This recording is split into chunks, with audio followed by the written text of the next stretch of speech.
大家好，又嚟到咧我哋 Cheer Up Station 啦。今次咧我哋就嚟到呢個疫情反思篇啦，請到咧黃博士嚟到同我哋咧講解下一啲咧喺我哋疫情底下究竟做啲咩運動，我哋大家都可以健康啲咧。咁先介紹下咧我身邊呢位嘉賓先啊。咁我哋今日咧就請到中國香港體適能總會行政總監黃永森博士㗎。咁博士啊，其實咧講到喺疫情底下啦，作為行政總監，你都相信係真係見證咗咧疫情對於你呢個行業嘅影響。不如就先同我哋嘅各位觀眾啦分享下啦，你哋嘅行業啦喺呢個疫情底下受到啲咩嘅打擊啊？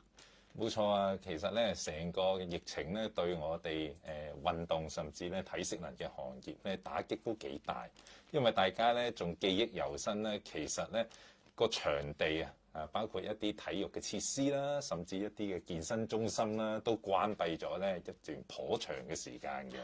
所以咧，其實市民少咗機會去參與體育活動，同樣喺裡面工作嘅教練啦，又或者咧場地嘅一啲管理人員啊，都嗰個生計大受影響啦。咁其實唔止咧冇波打，冇運動做，甚至咧講緊咧成個嘅行為模式都改變。市民可能變得越嚟越唔活躍啦，越嚟越唔願喐啦。咁教練甚至有一啲為咗生計嘅時候咧，有需要咧去到轉行成。咁所以其實真係咧打亂晒我哋成個行業嘅一個生態啦。其實同埋嗰個時間都真係唔長，因為係唔短啊，因為都差唔多即係2年嘅疫情嘅時間啦，而且係又斷下又開始下，又斷下又開始下。我哋成日都話運動係一個習慣嚟㗎嘛，其實習慣就係真係要不斷恆常去做，然後當一個習慣打亂咗之後咧，好難去再有嗰個動力撻翻着嗰副計㗎啦。所以都好明白，可能市民都會覺得係啊，疫情咧我哋個腰圍都真係粗咗唔少，跟住教練方面啦都面對好多嘅困難啦，甚至乎需要轉型啦嚇。係啊，不過咧有危必有機啦。事實上咧，行業裡面因為就係呢個疫情咧，其實都咧發展到好多嘅一啲營運模式。唔止喺健身中心咧提供服務啊，就算而家開放翻一啲體育嘅處所啊、健身中心咧，仍然有好多嘅教練會帶佢哋一啲嘅客戶咧去到戶外嘅地方去做運動。咁甚至如果你仲記得咧，第5波跟住後尾話咧，稍為放寬一啲社交距離措施咧，開翻健身中心、開翻體育處所，大排長龍。咁其實呢個亦都喺疫情裡面見到咧，大家對於體育運動嗰種渴求啦。咁所以我覺得咧，唔開心嘅時間、困難嘅時間咧過去咗啦。我哋而家迎來咧更有新氣，更有咧嗰個嘅活力嘅一個嘅行業發展啊！係啊，我有時即係去海邊可能散下步嘅時候咧，都會見到咧，真係多咗好多人係喺嗰度，譬如做啲運動去用翻一啲戶外嘅設施去到健身嗰種感覺都令到我重新有翻嗰種活力嘅感覺。即係以前大家都涼住冷氣跑下，但係好似大家就係喺呢個疫情底下咧，揾到一個新嘅模式去嘗試喺呢啲壓迫嘅底下，我哋都揾到一啲做運動嘅方法啦。但係有一個問題啦，就係大家都會投訴嘅，之前就戴住口罩咧，其實做運動係好辛苦。咁雖然而家放寬咗啦，不過可能會唔會將來仲有啲咩 tips？ 如果我哋真係需要戴翻口罩做運動嘅時候，我哋可以有啲舒服啲嘅方法咧？我諗第一樣嘢咧，大家都經歷過戴口罩去行急步少少，又或者行快啲啲咧，都會覺得好容易索氣。其實咧有好多嘅文獻話俾我哋知咧，戴住口罩做運動，第一樣嗰個自我嘅感覺咧係覺得辛苦咗嘅。咁所以第一樣嘢，如果將來真係再需要咧，其實而家都仍然我認識一批嘅朋友咧，都係戴住口罩去做運動嘅。就算係戶外或者室內，因為佢仍然覺得係未必係一個咁穩陣。需要仍然有嗰個防疫嘅措施喺度。所以咧，我好多時俾佢哋嘅建議就係乜嘢？第一樣嘢，你唔好用翻相等相同嘅運動強度去練習。嗯你除咗口罩，你可能咧跑得好快嘅可以嚇，我要練高啲嘅運動強度。但係當你戴住口罩嘅時候咧，你要將嗰個嘅步伐減翻慢，個強度要降低，冇辦法㗎啦即係有陣時就係戴住口罩，你就要咧喺嗰個嘅訓練果效上高咧，要有一個取捨咯。所以就係留意翻嗰個強度，唔好太過激烈啦。咁我都想問下，係咪而家市面上越嚟越多嗰啲運動口罩嗰啲咧，嗰個效果其實又係點㗎？其實咧口罩咧有一啲係好似外科手術嘅口罩啦。就算外科手術口罩，你會發現到咧物料都有咧好唔同嘅，有一啲咧就特別焗嘅，有啲咧就特別咧戴落去舒適嘅。如果運動口罩咧，其實咧普遍就係話好適合喺運動裡面戴，包括佢個透氣高啲啦。另外咧即係就算佢哋聲稱整濕咗有汗，都仍然咧唔會太影響嗰個本身口罩帶嚟嘅功效嘅，即係咧阻擋嗰啲嘅病毒啊等等。咁所以咧，其實咧可以話市面上有好多唔同類型嘅一啲嘅運動口罩。其實我自己睇落去就係話只要基本上佢哋係符合咧嗰個能夠咧去阻隔病毒嘅呢個嘅功能咧，其實最重要一樣嘢就係咧你要戴得舒適咯。所以要試你唔好大批買入。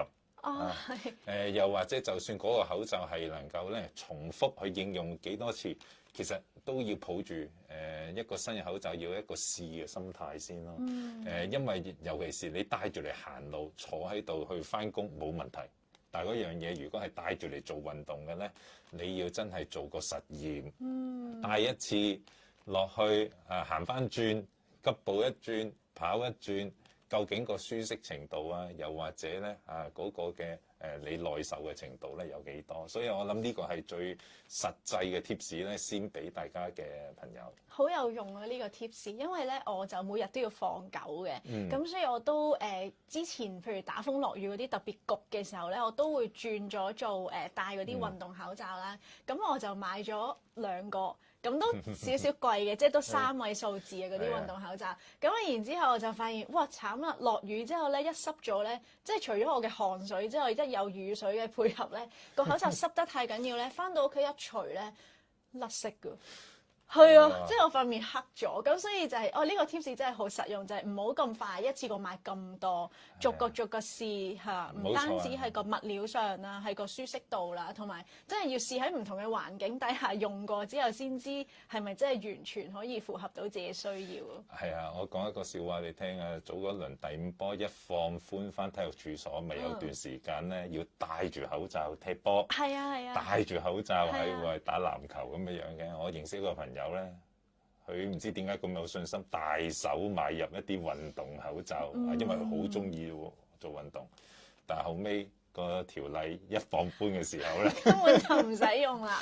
咁我就安慰佢，我就話咧留翻遲少少，萬一再有一啲特別需要嘅時候咧，你就成為咗咧好多嘅人嘅一個嘅泉源，俾到一啲提供到一啲高質量嘅運動口罩俾到佢認識嘅好朋友啦。但係相信觀眾應該唔希望會發生，因為都真係唔係好想再有啦。但係都係有嗰種而家大家都知道㗎啦，就係經過咗2年就係嗰種準備啊，即係我哋叫做無論係物資上啦，定係心理上，我哋其實都要隨時 ready 好，再面對可能放寬嘅，我哋又會抱住開心嘅心態去迎接啦。但係萬一再有一啲新嘅疫情出現嘅時候，我哋又要抱住一個都要正面地去面對，究竟喺呢個困難底下，我哋點樣可以繼續我哋嘅生活啦？包括就係我哋嘅運動習慣啦。所以不如都除咗喺個口罩上面有啲 tips 啦，黃博士不如都同我哋講下，究竟喺疫情底下，我哋點樣可以真係維持到一個良好嘅運動習慣呢？其實咧唔容易嘅，的而且確真係要有好強嘅意志，同埋要有一啲配備先得。講翻咧喺疫情裡面，就算係依家特別咧一啲咧好需要做運動嘅人，例如邊啲咧？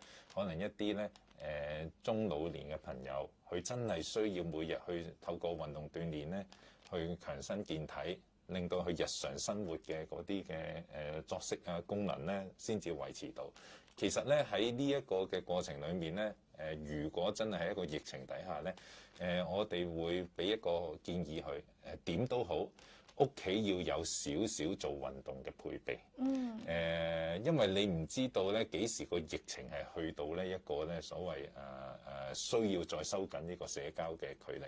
咁所以我哋會發現咧，原來屋企有少少嘅運動工具可以咧好簡單輕便購置咗咧，到你真係需要逗留喺屋企嘅時間長啲，去到咧去防疫抗疫咧，你都有啲工具刺激你去做運動。例如係啲咩咧？因為一講到運動工具，大家就諗嚇邊有位啊？即係咪跑步機啊？定係咪嗰啲做 gym 嗰啲裝置啊？冇錯㗎，我發現咗咧，我有呢啲去銷售一啲咁樣嘅健身器材朋友，疫情係多咗人咧，真係成大部嘅一啲嘅跑步機啊、健身單車咧，去購置入去屋企。但係我講緊唔係呢類型，我係講緊一啲嘅小工具。係。例如咧，最簡單瑜伽席。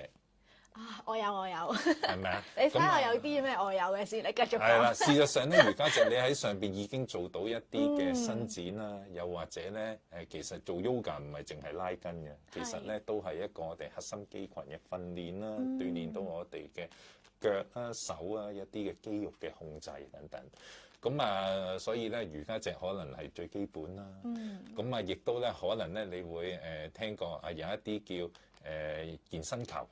但係唔係講緊哇，唔係講緊咧遮住晒我哋兩塊面嘅咁大個，有一啲小健身球。咁講緊個直徑可能8寸我諗最多都係10寸到。其實可以透過呢啲咁樣嘅健身球咧，可以做到好多咧肌肉嘅結實嘅鍛鍊。咁甚至有啲朋友咧去咧添置一啲嘅啞鈴添啦。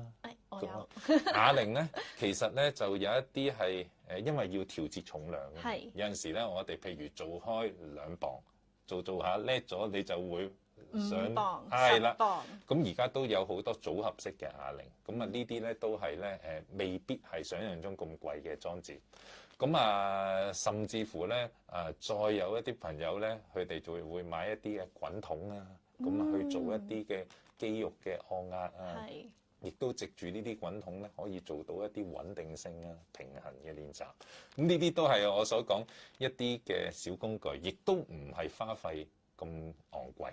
嗱，但係咧喺疫情底下，我哋都曾經做一個項目咧，係建議大家發掘喺家居用品點樣轉化成咧健身工具。有冇諗過攞個 cushion 小枕頭都可以做到小健身球嘅效果啊？冇，通常都係話攞啲水樽裝水當啞鈴咯，呢個就最常見嘅，係啦。但係 cushion 可以當做一個小滾球㗎都。可以㗎，其實就係咧，我哋會成日講冇嗰樣嘢買唔到啦，咁點做運動咧？咁我哋咪要諗一啲咧折衷嘅方法咯。我哋曾經喺疫情裡面咧去做過一啲親子運動嘅建議。唔係個個屋企都有嗰啲細細個雪糕筒㗎嘛，咁我哋就教爹哋媽咪啦。我估計咧嗰啲廁紙卷係啊，一定有㗎啦。你用廁紙卷去做，咁變咗咧擺兩個廁紙卷，其實爹哋媽咪可以咧喺嗰度繞住八字走，亦都做好多嘅一啲咁樣咧神經肌肉嘅訓練咯。咁其實只要動一動腦筋咧，有好多嘅器材咧，唔需要話真係咧花好高嘅價錢去到去購買。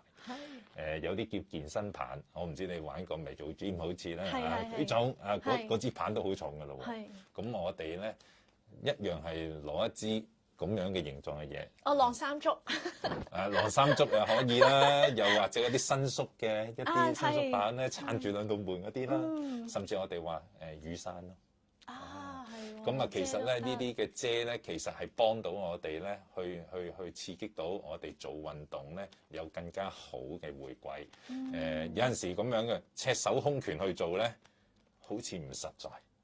揸住一啲道具，揸住一啲器具咧，其實咧亦都會玩得開心啲。咁所以咧呢啲都係我覺得係要有啲諗頭，有一啲嘅方法。即係要用啲創意啦，同埋唔好俾個屋企家居個框住咗自己先。同埋要有氣氛嘅，其實咧氣氛咧點樣營造咧？嗱，點都好啦，有人話機不離手啊嘛。疫情之下，你係咪機不離手啊？係啊，慣咗啦。有好多人咧，好中意咧，將自己嘅一啲嘅生活習慣啊，成透過社交平台同朋友分享。其實都好鼓勵啊！你諗到一個好創意嘅，又或者你認為你做緊運動嘅方法，不妨分享下喺一啲咁樣嘅社交平台咧，同你嘅屋企人啊，好好嘅朋友啊嚟到分享。其實個氣氛自然就喺嗰度嚟咯。即係有啲乜嘢關於運動嘅嘢，我哋想去分享就開心 share 啦。同埋咧，最近我都聽好多朋友就係話有啲嘅 group 啊，佢哋係會話我今晚出去跑咗幾多 K， 然後就會挑戰對方，跟住就話你今晚都要跑翻咁多個公里㗎啦，或者我今日做咗幾多下 sit up， 跟住然後就互相挑戰咁樣，即係其實就營造到嗰個運動嘅氣氛㗎咯喎。冇錯啊，其實咧唔好講我哋啦，其實咧我耐唔耐同我媽咪傾偈，原來佢都有個 group 啊。係啊。行路 group。咁就咧佢咧營造咗一個嘅同可能隔離樓又或者樓上樓下嘅一啲太太 auntie 佢哋咧有一個咁嘅 group 建立咗咧就呢個禮拜邊個冠軍啊？係下個禮拜嗰個又唔抵得又行多兩步。咁其實有陣時運動就係咁樣氣氛引入。但係好多人話疫情裡面用多咗手機，我哋喺而家稍為放緩，好似疫情咧冇咁張力大嘅時候咧，我哋可唔可以放翻低啊？其實喺我自己角度嚟講咧，未必係實際。反而我哋點善用嗰個嘅智能嘅電話、啲社交嘅媒體嚟到幫到我哋做一啲好事，包括強身健體，包括我哋透過運動攞到精神健康、身心健康呢啲咁好嘅信息咧，我哋可以咧透過呢啲咁樣嘅媒體咧，去到咧去做一啲嘅廣泛宣傳。係啦，講到即係譬如用電話啊，成日會用 social media 啊、社交平台啊呢啲啦，我哋都係可能講緊係比較後生啲嘅群組啦。咁但係講到長者，可能佢哋要接觸呢啲資訊咧，又會比較困難嘅。咁喺疫情底下，長者啦，我哋又點樣可以即係幫助佢哋，或者有冇啲乜嘢可以令到佢哋都激勵翻佢哋都真係要喐下㗎？因為好多長者佢哋面對緊嗰個情況就係更加擔心自己萬一中咗招，咁可能身體個抵抗能力冇我哋後生嘅咁好啦，所以我都聽好多長者真係完全唔出街啊，少咗行啦，少咗喐動啦，咁樣就好似俾個屋企韞住咗咁，而且可能又同我哋少啲，即係會我哋話，就算我哋喺屋企，我哋都會同啲 friend 喺個電腦上面、電話上面傾下偈咁。但係長者面對緊疫情，咁又點樣可以保持到嗰個運動嘅習慣咧？其實咧好多長者咧本身都會有晨運嘅習慣啦，又或者咧習慣咗食飽飯都會咧去行下等等啲嘅習慣。其實呢啲都係一啲好好嘅習慣，只不過咧喺疫情裏面咧，似乎咧都因為好似你所講，佢哋咧都未必願意走出門口啦。但係咧，如果有睇緊我哋依家呢一個嘅節目嘅朋友，你係長者，又或者你身邊有長者嘅時候咧，首先咧你要鼓勵自己，甚至鼓勵你屋企嘅一啲年長嘅時候，你要話俾佢聽咧其實做運動冇地域嘅限制嘅。正如頭先我哋咧去提到，屋企一樣有屋企可以做運動嘅方法，但係個疫情稍為緩和，可以行翻出去佢唔願意，會唔會你可以咧陪到佢嚟到咧去一齊行出去咧？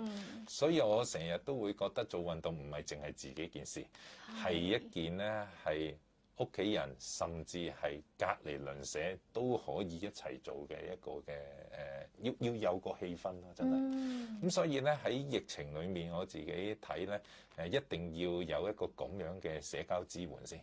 咁樣咧有傾有講，咁個人會開明啲啦，唔會成日都係閂埋道門，屈埋自己喺屋企咯。咁至於點做運動咧？咁啊，其實呢一個亦都咧可以話透過最傳統一啲方法，其實有好多嘅屋邨，其實都裡面有好多長者嘅地區中心，其實裡面佢哋都發揮緊一個好好嘅職能咧，就係鼓勵緊佢哋一啲年長嘅朋友咧，維持一啲嘅體能活動嘅習慣。佢哋會有好多政府提供嘅資源，包括可能係一啲嘅 video 啦，佢哋可能咧喺嗰個嘅社福機構裏面去獲取到一啲嘅唔同嘅我哋所講一啲嘅教育資源啦。其實近到最近你樓下嗰間嘅長者中心，可能就係其中一個地方你去學習做運動嘅一個好地方咯。咁所以咧呢一個咧係其中另外一個嘅方向，就係話要去尋求幫助，要去攞呢啲資訊。除咗手機之外，其實就係可能就近嘅一啲咁樣嘅社福機構，都係一啲好好嘅方法咯。所以如果我哋想即係鼓勵長者都保持做運動嘅習慣，就係我哋要幫手建立個氣氛啦，同埋都可以幫下手發掘嗰個社區嘅資源，睇下佢哋點樣可以除咗喺屋企之外啊，我哋希望佢屋企喐下啦。但係如果社區方面有多啲嘅支援的話，可能佢嗰個意願都會大啲啦。咁另外一樣嘢就係啦，可能長者佢哋未必明白嘅，我點解要做運動啫？你哋後生做嘅開心啦。我年紀大，可能呢度又痛，嗰度又痛，仲要喐嚟喐去，好似好辛苦啊。但係其實做運動對於長者嚟講都係好重要㗎喎。係啊，冇錯啊。其實咧已經咧有咧好多嘅醫學嘅研究話俾我哋聽咧，你有病有痛，你更加要做運動。譬如我哋講到一啲心血管疾病。又或者我諗喺香港有唔少長者都有呢個高血壓，三高啦，佢哋經常都講嘅。其實原來就係要透過適量嘅運動咧，幫我哋身體咧去維持翻一個穩定嘅血壓，去教育我哋嘅血管識得收、識得放，提供機會俾佢哋練習收放自如，係咪？咁你先至穩定到嗰個血壓。咁所以咧如果有一啲嘅哥哥姐姐老友記係睇緊我哋呢個節目嘅咧，要咧去明白一樣嘢，運動對心血管好。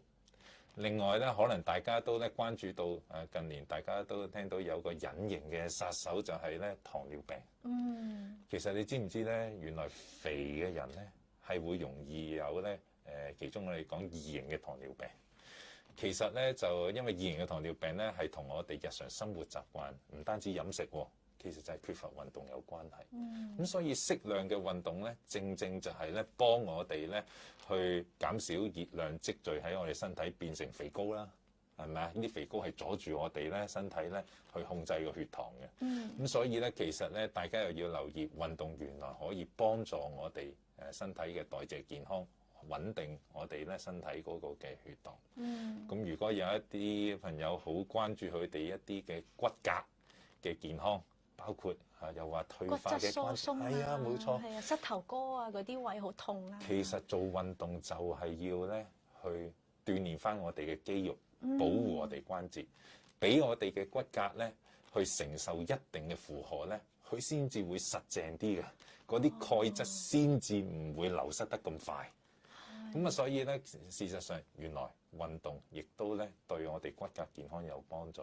咁所以有啲嘅朋友咧，佢哋有咧骨關節炎嘅。唔係嘛，我個膝頭哥痛到已經喐唔到噶咯喎。醫生、治療師，你仲要我有教練？唔係啊嘛。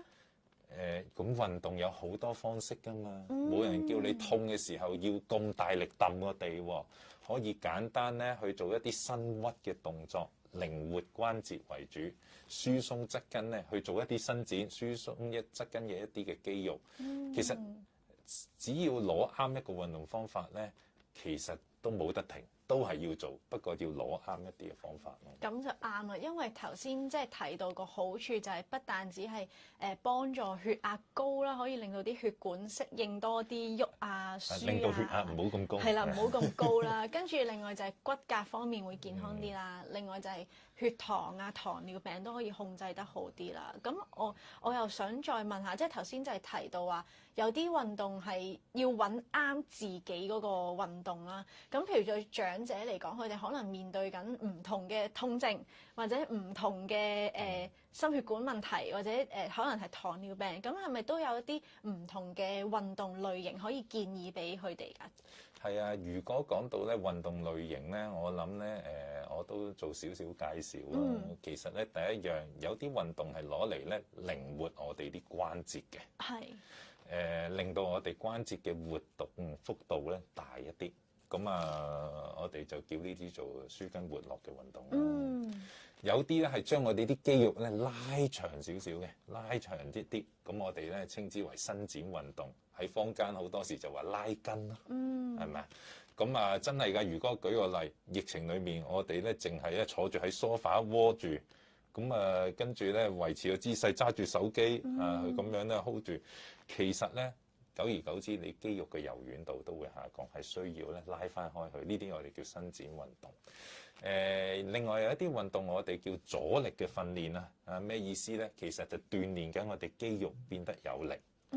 咁亦都有一啲運動咧，我哋就叫做咧帶氧嘅運動啦，或者有啲話係有氧運動，係一啲咧連續性做好長嘅時間，令到我哋身體咧運用到我哋一個帶氧系統去釋放啲能量啊，去燃燒我哋嘅身體裏面一啲糖分啊等等。咁呢啲運動咧，其實對我哋去嗰個代謝健康即係俗稱減肥啦對我哋心肺功能嘅訓練咧係好有幫助嘅。咁亦都唔好忘記咧，要我哋平日咧反應快啲，敏捷性又好啲，協調性又好啲，平衡力又好啲咧。有一啲我哋叫神經肌肉嘅訓練。咁其實最典型可能就係講緊一啲好似做太極咁樣嘅活動啦。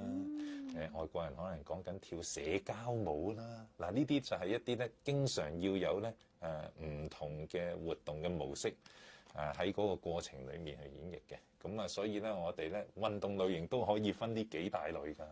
但係每一種都對我哋身體唔同嘅系統有相應嘅刺激咯。咁所以咧真係的而且確咧運動係有學問。所以點解頭先我鼓勵大家咧要揾人去問，尋求幫助。我哋呢度咧冇人係通天老官，冇人咧係乜都識，包括我在內，包括你在內。其實我哋都要不斷增長知識。如果單單運動呢件事咧，我哋都要開放個心情嚟到去學習咯。咁呢個我相信咧係好重要。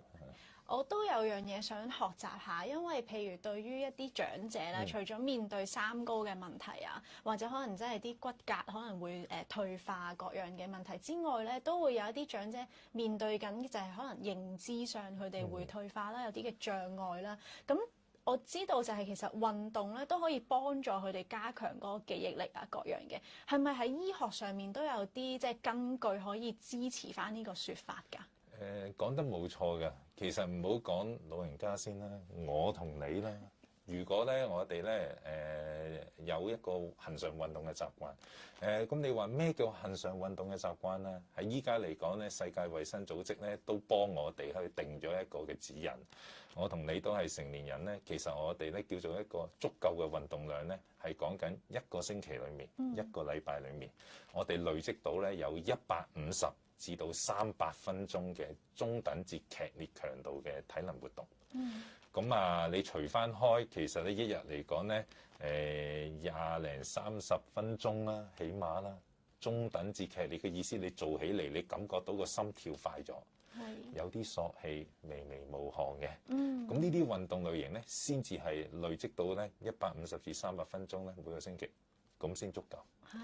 咁所以咧，我哋會提到就係話，原來喺研究裏面已經話俾你聽，如果我哋個活動嘅量係達到呢個要求嘅時候咧，其實自然我哋咧嗰個嘅認知能力係得到維持啦，唔會咁早咧出現一啲咧認知嘅障礙嘅問題，甚至認知能力下降嘅問題咯。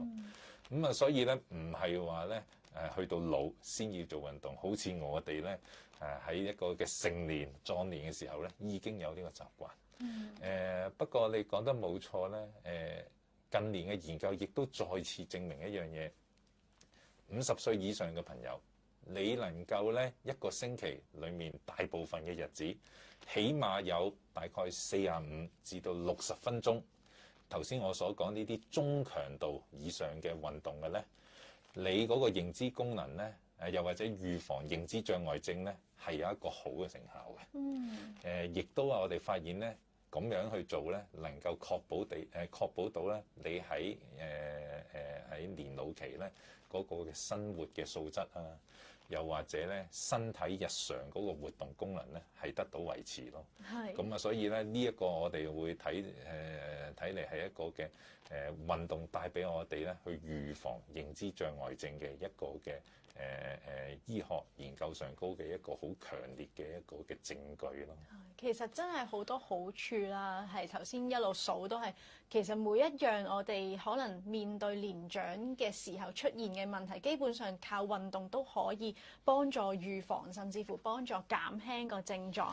咁當然啦，黃博士作為即係教練都帶咗一啲嘅影片咧，俾我哋去學習下，究竟咧我哋喺譬如家居方面啦，甚至乎可能喺公園有一啲嘅設施，係咪都可以用到嚟做運動？就係專係都係俾一啲咧有認知障礙症嘅患者咧，可以更加去改善到佢哋嘅認知功能㗎。冇錯啊，其實咧我都揾咗我哋會內一啲嘅教練啦，同埋一啲嘅好友啦，係咧拍咗一條片啦。咁一陣間一路播咧，我哋咧一路去旁述一下。好啊，好啊。咁啊，其實咧唔係話教大家啲乜，而係話分享我哋有6個動作。嗱，我專登咧就稱之為咧6無窮。6嘅意思有6個動作。6就係坐喺度有綠色。但係呢綠色咧，企喺度又可以做到，咁所以就係6啦。無窮嘅意思咧，無窮無盡啊嘛。你學識咗周而復始輪住1動作、2動作、3動作，一路做完去到6啦，又做翻1，又做翻2。咁所以咧，我就稱之為一個6無窮嘅一個嘅健體嘅運動咯。記住呢6招，咁就可以健康啦。係啊，咁啊，所以咧陣間咧都會咧同大家咧去睇下呢個影片啦。其實頭先提到咧唔止預防作用嘅，近年都有啲研究話聽喺一個院舍嘅環境裡面，嗰啲院友如果有做到運動，哪怕嗰個運動係輕鬆到就咁拉筋，輕鬆到咧係一啲普通嘅平衡力訓練，又或者耍下太極啊，唔一定要好劇烈嘅。其實有呢一個咁樣嘅運動習慣嘅院友咧，我哋往往發現咧，佢出到嚟咧嗰個嘅有一啲嘅精神情緒嘅一啲症狀嘅情況係會減少啦。咁啊，另外咧嗰啲照顧員照顧佢哋咧嗰個嘅吃力程度亦都會下降咗。咁啊，同埋院友咧嗰個嘅生活嘅質素都提升，入院率咧亦都會下降。咁所以咧簡單言之就係話，有運動習慣，無論你係已經有呢個認知障礙症，又或者你係想預防嘅，其實都一樣係咧有嗰個嘅果效嘅。係，只要喐下就已經得咯，係咯。會啊，咁啊，但係要有一定嘅份量咯。所以頭先我有提到喺一個禮拜起碼咧大部分嘅日子啦。其實如果你話即係幾多啊？我諗少到就係咧2至3日。咁啊，而咧每一節嚟講咧，講緊咧可能咧45分鐘左右。咁呢個咧亦都係一個咧，我哋咧覺得咧係足夠嘅運動量去產生頭先嗰扎嘅果效啦。我哋就一齊睇下咧嗰個6無窮嗰6招咧係啲乜嘢嘅運動，大家一齊學習下。亦都多謝黃博士同埋佢嘅同事咁有心啦，去同我哋拍呢條片去分享嘅。好，我哋睇下條片。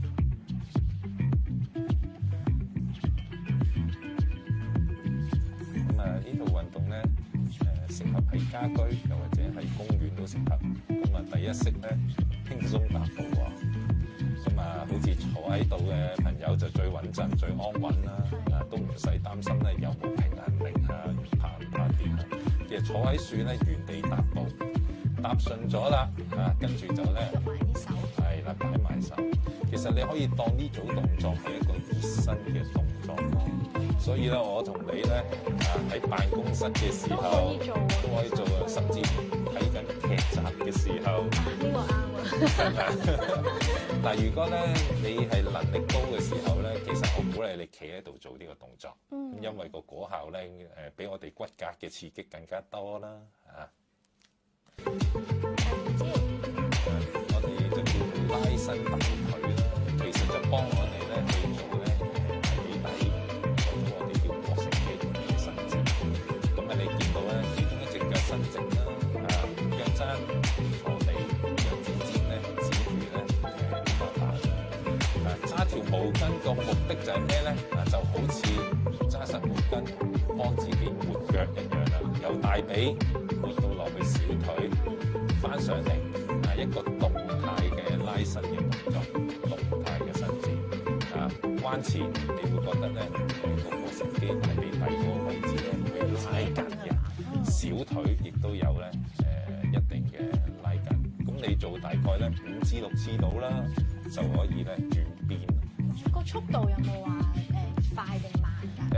初學嘅朋友咧就慢慢地已經可以。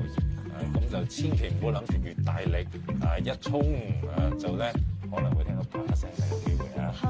咁一係條腰有問題，一係咧就真係咧膝頭底咧嗰個嘅膕繩肌嘅肌腱咧會真係咧大力嗰頭咧會因為咁樣做而咧會拉傷㗎。所以其實只要感受到大髀後邊嗰組肌肉有拉緊嘅感覺就已經都好。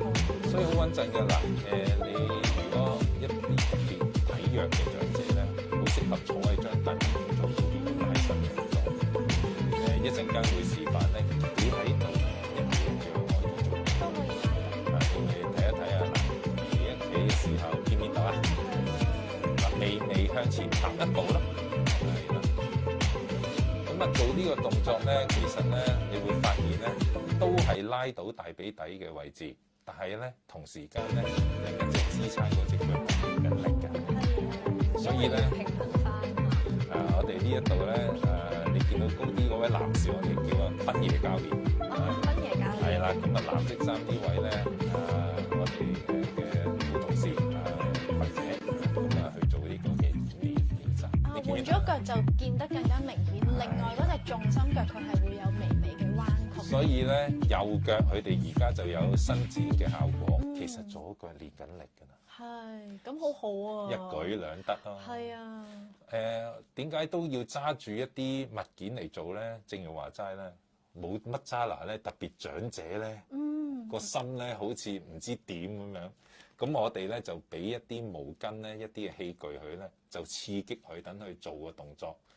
有一個導引咯，係容易啲理解嗰個動作嗰個流暢度。咁嚟到呢個左右提膝呢個就更加容易啦。係坐喺度我哋咧做左右交替嘅提腿啦。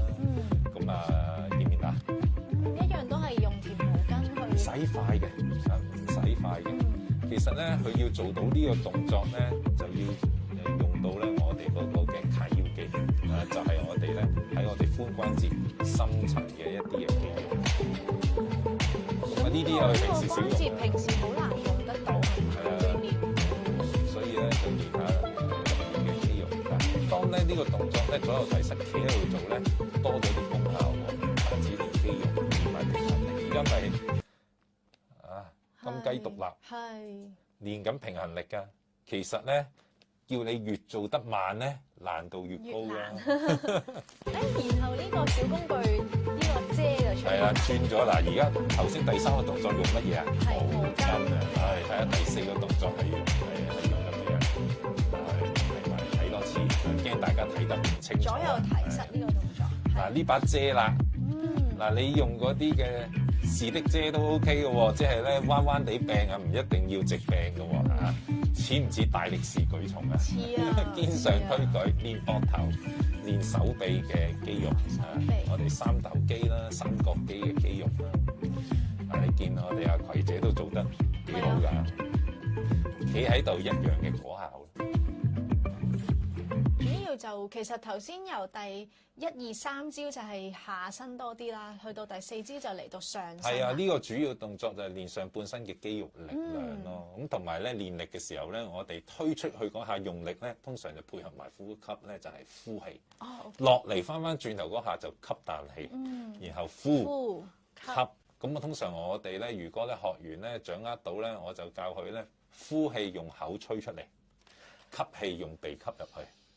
咁變咗好有規律節奏咧，順埋條氣添。用鼻吸就用口呼，然後推出去就呼，然後拉入嚟嘅時候就吸。係啊，我哋睇埋第5個動作啦。俯身蛙船。你估下咧呢個動作對我哋身體有咩功效？好啊，睇下先。呢個俯身蛙船嘅動作咧，都係用把遮刺激我哋嘅。我見好似除咗喐到個手之外，其實條腰係咪都有好大嘅幫助？同埋個脊椎。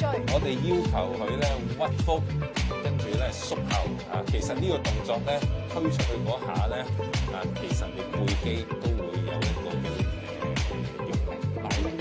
翻嚟嗰下其實咧亦都係咧條腰要用力。咁推出去如果你睇上背咧係一個伸展嚟嘅，收埋嚟咧胸口伸展，所以又係一個結合咗咧練力同埋胸部、背部伸展嘅一個動作咯。又係咧一物兩用同一個動作已經有幾個效果。同埋睇落嗰個動作其實相對就係好容易就學識咯。冇錯啊，係咯。你嚟到最後一招咯喎，屈臂伸腿。冇錯。你真係用到水樽喎今次。嗱，你見到坤爺教練咧，佢嗰個咧係啞鈴嘅。咁阿葵姐嗰個咧就係一對嘅水樽750。其實咧，當佢盛滿水咧，大概一個750嘅盛滿水咧，大概都接近1磅。1磅，所以其實長者1磅嚟講，對佢哋鍛鍊都好有用。開頭都仲 OK 嘅，玩下咧叻咗咧，唔夠啊！要買支1公升先夠啊！又或者我教你唔換個樽咧，你就可能咧去雜貨鋪入啲黃豆落去，咪重啲咯。真係好多小貼士啊！跟住後尾有啲嘅長者話俾你聽，唔好啦，我載啲米落去啦，都得咁，因為咧其實咧唔會變壞嘅，一樣係剩一啲物件啊嘛。咁練完力攞嚟煲，攞嚟煲湯煲粥都得。我又想問下呢個動作咧，其實睇落去可能相對複雜少少，因為牽涉晒手同埋腳一齊去喐咧，嗰個幫助又係喺邊一個位置啊？其實臨尾頭先呢一個動作咧，屈臂伸腿係一個協調動作嚟嘅。係啊，因為你伸腳就屈手，跟住咧即係一個交替上下肢嘅交替動作嘅模式咧，就係我哋所講嗰種神經肌肉嘅協調嘅一個嘅練習咯。咁所以頭先我咪介紹咗靈活關節、伸展嘅運動、阻力嘅訓練，甚至有啲帶氧運動。如果你呢個陸無窮咧，你做咗一次咧，其實你已經達到咗咧頭嗰幾個目標。呢啲嘅類型嘅運動都包括喺裡面，但係唯獨是你要變成組合去成為一個有氧運動咧，唔該你1、2、3、4、5、6，跟住就咧再1、2、3、4、5、6。每一組動作會建議做幾長，然後重複幾多次啊？其實咧，我計過數㗎啦，就咧每一組動作基本上咧1分鐘，即係1分鐘，咁即係6分鐘你就叫做咧做咗陸無窮其中一組啦。咁變咗咧，你去組合佢咧大概咧即係做5次就半個鐘頭。咁當然啦，唔係叫你一開始就要做半個鐘頭。如果你從來唔做運動嘅，你做一組體驗下先，適應咗個難度啦，你俾自己多個要求，可唔可以今次做2個循環呢？又適應啦，可唔可以下一次3個循環呢？一路先達到我哋咧一個好嘅指標，5個循環。我估計咧，你做5個循環咁樣去做咧，半個鐘頭咧應該咧啱啱好噶啦。哇，其實咁樣睇嗰啲動作去做一開始做第一組嘅時候，可能對於一啲長者嚟講咧，哇難喎，所以其實咧，如果屋企人可以陪住佢哋一齊做，咁就更加好啦。你講得冇錯啊，尤其是咧頭先你提到有一啲咧真係咧可能早期認知障礙嘅長者，記性冇咁好啊，咁啊可能咧真係要有一啲陪伴者。其實我喺社區都見唔少嘅屋企，可能家庭背景比較理想啦，都會有咧一啲嘅傭工去咧照顧一啲咁樣嘅長者。但係咧，我成日都咧提我哋一啲嘅有認知障礙症長者嘅佢哋嘅屋企人，我哋提到咧傭工都不及咧我哋仔仔女女兒兒孫孫咧去陪佢。咁啊，所以咧輪流去到咧去播住呢條片，跟住咧對正佢，好似我而家咁樣，我又對住你，你又對住我，咁樣去做咧。其實個效果咧，對於真係有認知障礙症嘅朋友咧，佢會有嗰個嘅推動力去參與咯。咁所以咧，我哋咧喺運動過程裡面，唔係淨話學啱個動作點做，而係有陣時咧，我哋都要有一啲溝通嘅方法。特別如果你屋企係有一啲嘅認知障礙症嘅一啲早期嘅患者咧，其實咧真係要有好好嘅陪伴咯。咁當然去到咧中期甚至咧晚期少少嘅認知障礙症咧，開始影響到佢嗰個日常嘅生活嘅功能嘅時候咧，可能做嘅運動甚至呢一套運動，可能都要再做啲嘅調整，變得難度冇咁高。甚至揀其中嘅一啲可以做嗰個部分重複練習。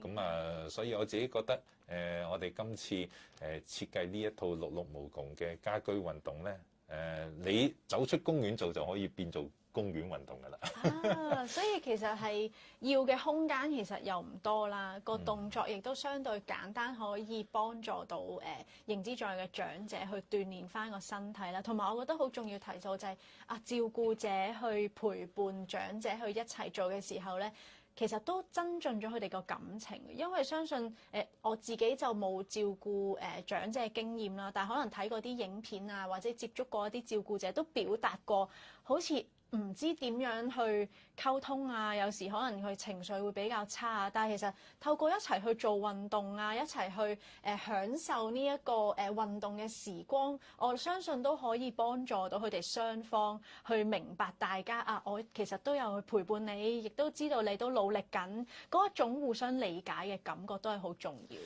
會啊，事實上咧，點解我哋話咧運動係好好一個手段咧，去幫到我哋建立翻一個正常嘅社交，正常嘅一個嘅心理甚至精神嘅健康咧，其實嗰個運動魔力咧，就係講緊一個人與人之間交流咯。所以我好鼓勵朋友們咧，唔好淨係一個人做運動，揾個同伴，甚至一班人。嗱，當然啦，喺防疫抗疫嘅階段裏面，未必柴娃娃一班人，咁變咗4個咪4個咯。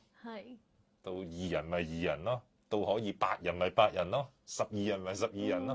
咁其實咧，按住個疫情，亦都咧有一個適當嘅一個嘅運動嘅伙伴嘅數目上嘅調整咯。學習點樣靈活變通啦。咁另外頭先就俾咗好多 tips，就係關於一啲有認知障礙嘅長者啦。咁另外其實長者頭先都提過啦，面對一啲慢性嘅疾病，譬如糖尿病啊、高血壓啊、關節炎啊咁樣，又有冇一啲真係有趣嘅運動可以介紹俾佢哋啊？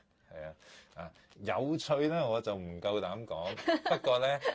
無論你有啲乜嘢嘅慢性嘅疾病咧，第一樣嘢你要學識一個嘅原則就係咩咧？做少少好過唔做。嗱，好多嘅朋友又或者我去到長者中心同好多長者傾偈，我又食呢粒藥，我又食嗰粒藥。阿先生，你話我做乜啦？但係咧，其實咧，我哋發現無論你食幾多粒藥都好。你有冇諗過咧？其實運動都係一粒藥，都係咧本身咧係幫到你身體轉好嘅噃。咁其實你食藥就係希望你身體個病情好轉，甚至維持佢啦，係咪啊？運動何嘗唔係要去令你個身體好轉，又或者維持你而家一個好嘅狀況，係咪啊？咁所以咧喺香港我哋咧都同好多唔同嘅醫療組織啊，無論佢係關注身體健康、關注精神健康嘅組織，我哋都一齊咧去合作推廣一個叫運動是良藥。其實背後嘅意思係咁咯。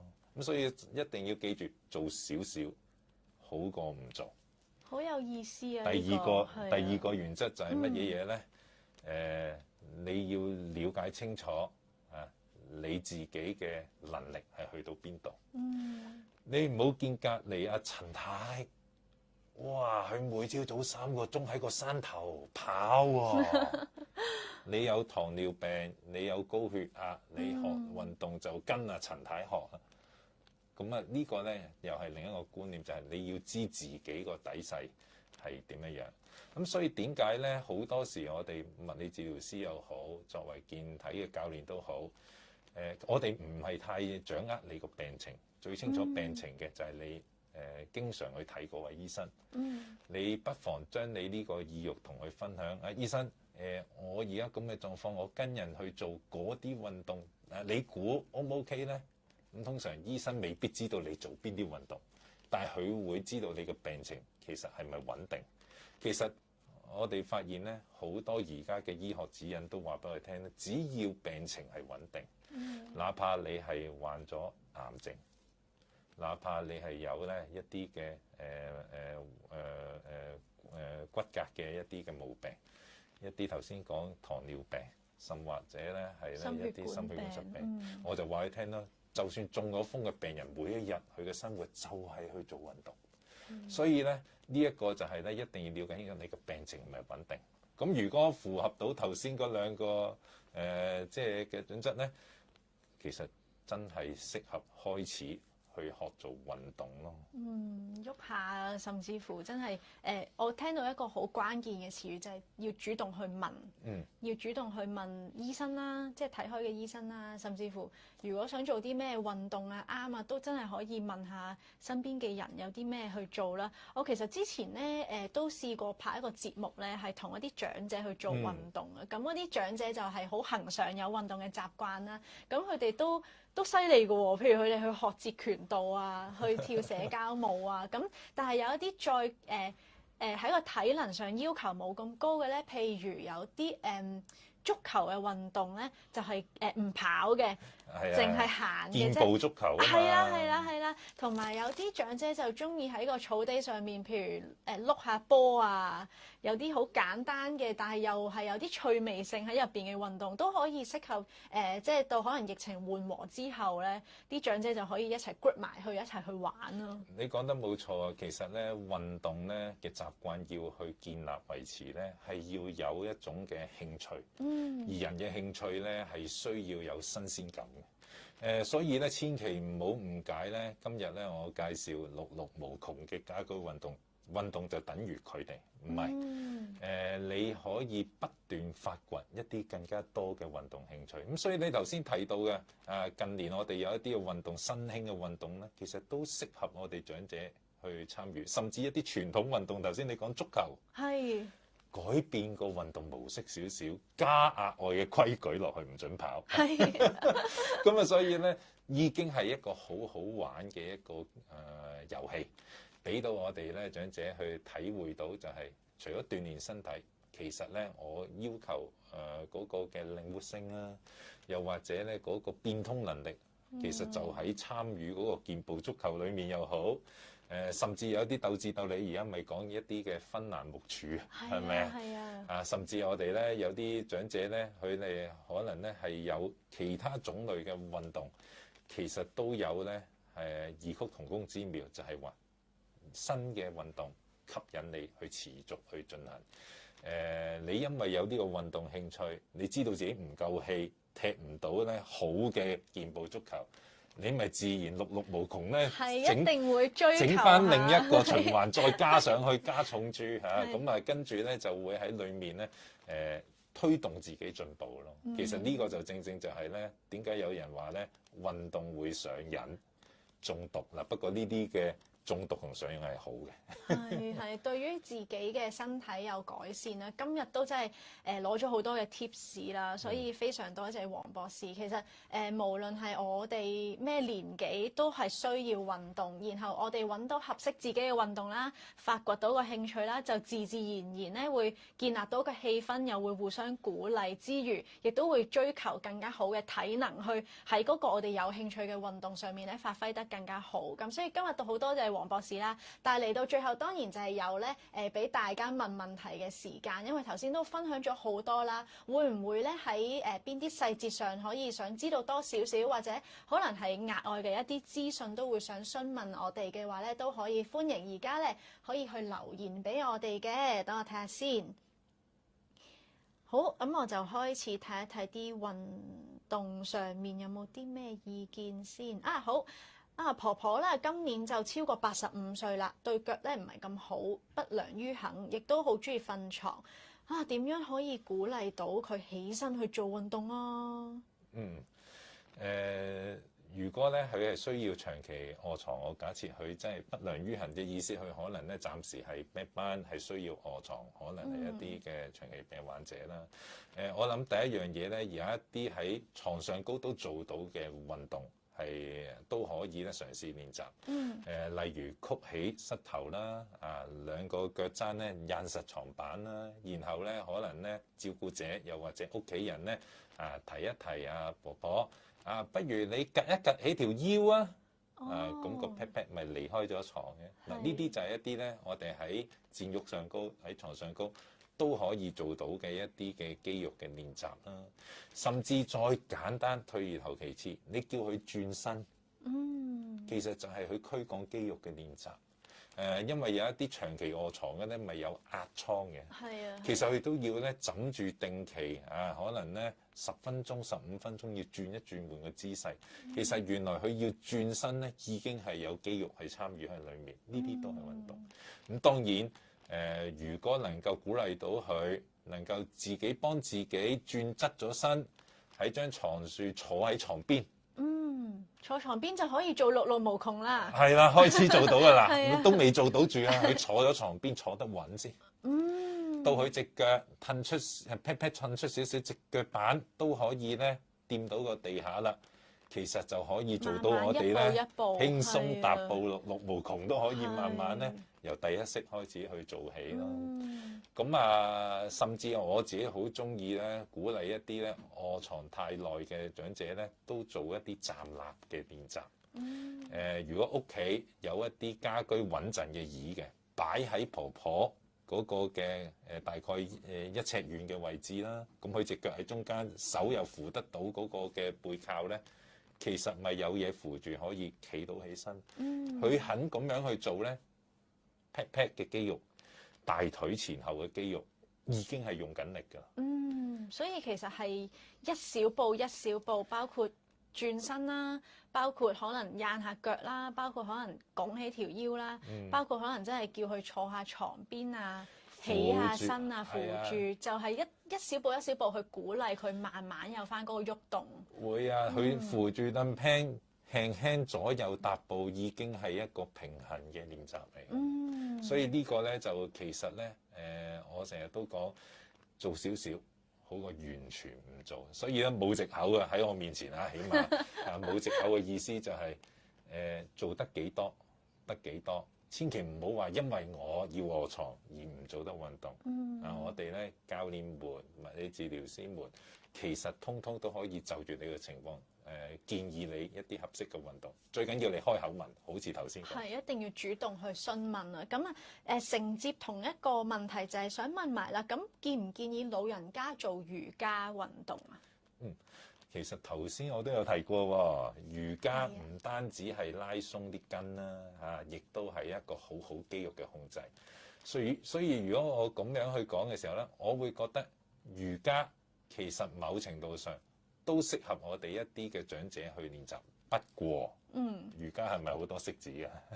好多式子㗎嘛，好多唔同嘅動作啦，叫我做可以寫包單，你未必每一個動作都合適你。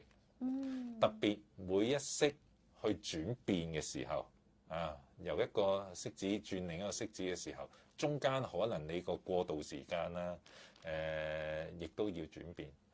如果你係年長嘅，我亦都可以話俾你知，通常嗰啲瞓喺度去用好大力嘅動作，又或者俯臥住四腳爬爬即係一啲嘅動作咧，其實你會覺得咧分外吃力嘅。咁所以而家我發現咧，一啲嘅瑜伽老師好犀利，佢哋咧會又係調整喎。你試過做坐式嘅瑜伽未？坐式嘅瑜伽，我通常都真係不斷喐嘅，要係。係啊，其實咧，我有一啲嘅瑜伽教練，我曾經去探訪一啲嘅長者中心，佢哋係做緊瑜伽，但係每人一張凳坐住喺張凳度做。所以都係有如果想做瑜伽嘅話，其實都有一啲調整咗嘅瑜伽係可以好合適長者去做。係啊，所以咧又係啦，你一定要將你嗰個嘅情況講俾瑜伽導師知，佢可能俾到一啲竅門你，邊個動作可以練習先咯，邊個動作可能難度高啲嘅，可能之後咁樣。咁啊，其實咧又係都係嗰句啦，一定要問。係，另外我見到都有留言就係話都有人推介話愛笑瑜伽都好好玩㗎，咁等我睇下仲有冇其他先。冇錯，有一位朋友就想問關於做運動戴口罩方面咧，其實我哋頭先都提過啦，我哋除咗可能會覺得局促之外咧，有人都會想知道會唔會有危險嘅咧？其實對於我哋譬如呼吸上唔暢順啊，或者其實會唔會影響埋我哋心跳啊各樣嘅健康？有冇呢方面嘅資訊可以分享下？如果咧從我哋喺疫情裡面有一啲嘅科學文獻咧，其實咧的而且確咧，佢會影響我哋可能咧嗰個嘅換氣量啊，甚至咧可能提升咗我哋做同等嘅運動強度，但係提升咗我哋個運動心率咧少少。咁啊，但係咧頭先我講嗰最大原則已經係最緊要，就係咩咧？當你係戴住口罩去做運動嘅時候咧，變咗你自覺嘅嗰個嘅竭力程度咧，係一個好重要嘅數據。通常我哋點樣自覺竭力咧？我當咧我而家坐喺度好輕鬆，就係0分吃力咯。哇！我喺個球場度跑到上氣唔接下氣，脷都伸埋出嚟，大汗搭細汗，嗰個可能咧就叫10分嘅吃力啦，0至10分啊嘛。咁我哋維持住大概5至到7分左右嘅吃力程度咧，其實就係一個咧應該我哋身體都承受到嘅一個嘅負荷，唔會話超得太高。所以咧，無論你戴住口罩唔戴住口罩做運動，你都可以有呢個自覺竭力程度咧，去監測住自己嗰個運動強度咯。咁所以我話安全起見，如果長者朋友其實真係嘅，我認識好多長者朋友到而家呢一刻喺中心做運動，中心都唔俾佢除口罩，因為始終安全要緊，但係又唔想唔喐，變咗參加嘅運動班戴住口罩你要做運動，而一個最簡單嘅定律，我哋要將嗰個運動強度咧降低。明白。咁變咗咧，呢一個咧係真係要喺疫情底下要去做一個咁樣嘅一個調適咯。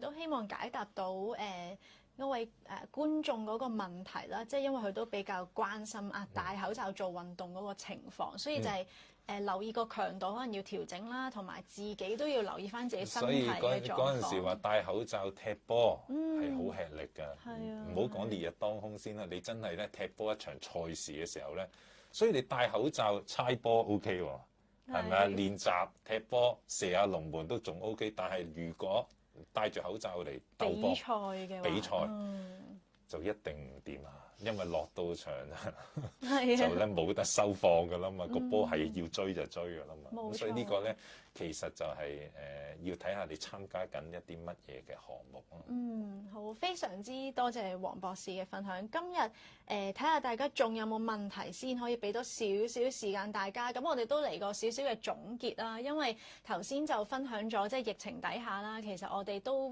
需要不斷去調整自己對於做運動啊，點樣嗰個心態啊，維持翻嗰個習慣啊，希望大家可以咧靠我哋自己啦，去到鼓勵身邊嘅人啦。當我哋又諗到一啲好巧嘅時候，就分享俾身邊嘅人啦，甚至乎我做咗幾多運動，我又挑戰下你，你又挑戰下我，去做翻個氣氛啦。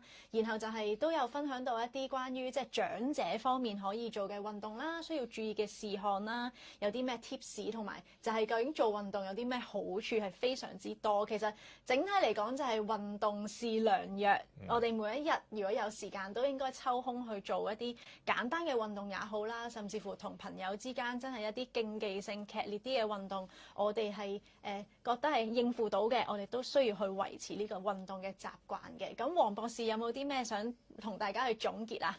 開開心心繼續咧去咧建立自己嘅運動習慣。無論而家疫情係點啦，其實咧運動照做，爭在個方式點樣去調適。呢個咧係希望咧俾今日我哋每位嘅觀眾，坐喺度嘅我同你自己一個嘅勉勵啊！我哋一齊同大家打打氣啦！咁今日嘅時間就差唔多啦。我哋之後咧呢個疫情打氣站會繼續有更加多嘅嘉賓咧上到嚟同我哋分享咧疫情底下我哋無論係身體上啦定係心理上啦點樣去維持健康嘅一啲資訊㗎。咁我哋下一集再見啦，拜拜。